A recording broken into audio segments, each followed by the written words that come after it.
xigmadda leh ee ay in dad kasta ay la jecel yihiin meesha ay ka dhacaan dunida. Soomaalida oo dhacda dhakada bari ee qaaradda hodanka ee Afrika ayaa kulmisay taariikho isbedelo iyadoo casriga cusub u qaybiyay qaybo kala xirxiran. Koonfurta dhulka Soomaaliyeed oo Talyaanigu ootay 1889 ilaa 1941 ayaa soo martay marxalado kala duwan oo marka dhigay mid kamid ah kuwa caalamka ka ifa mar kalena ka dhigay tabcaan dhimasho qarka u saaran.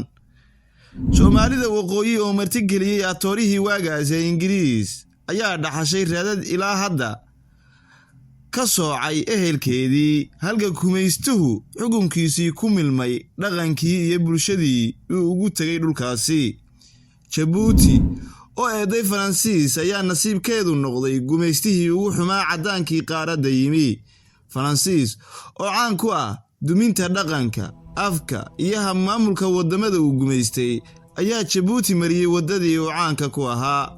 Soomaali galbeed oo mar kale Ingiriis yimid ayaa dhaxashay dhaxalkii ugu xumaa ee gumaysta dhaxal siiyo iyadoo ogaadeen in laga iibiyay cadowgeedii soo jireenka ahaa ee Itoobiya kaasi oo ka dhigay gobolkii mid gumaysi oo aan waxba dhaamin Falastiin iyo Kashmir.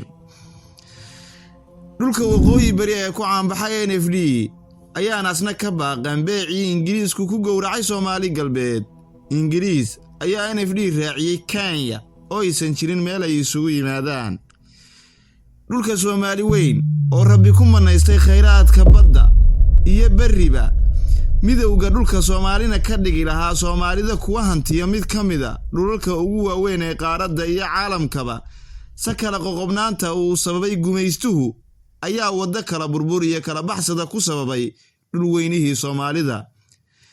Tirada dadka Soomaalida ayaan la hubin sida la sheego koonfurta ayaa ay ku nool yihiin in ka badan 17 milyan oo Soomaali ah halka Soomaali galbeedna in ka badan 7 milyan ay ku nool yihiin. Soomaalida waqooyiga ayaa lagu qiyaasaa tiro ku dhow 5 milyan halka Djiboutina la sheego inay ku nooshay 600 oo kun oo Soomaali ah. NFD ayaa tiro koobkii ugu dambeeyay ku calaamadiyay inay ku nool yihiin 2.7 milyan oo Soomaali ah. Wadarta guud ee Soomaalida ku nool dhulka Soomaaliyeed ee dhaca qaaradda Afrika ayaa ku dhawaanaysa 40 milyan.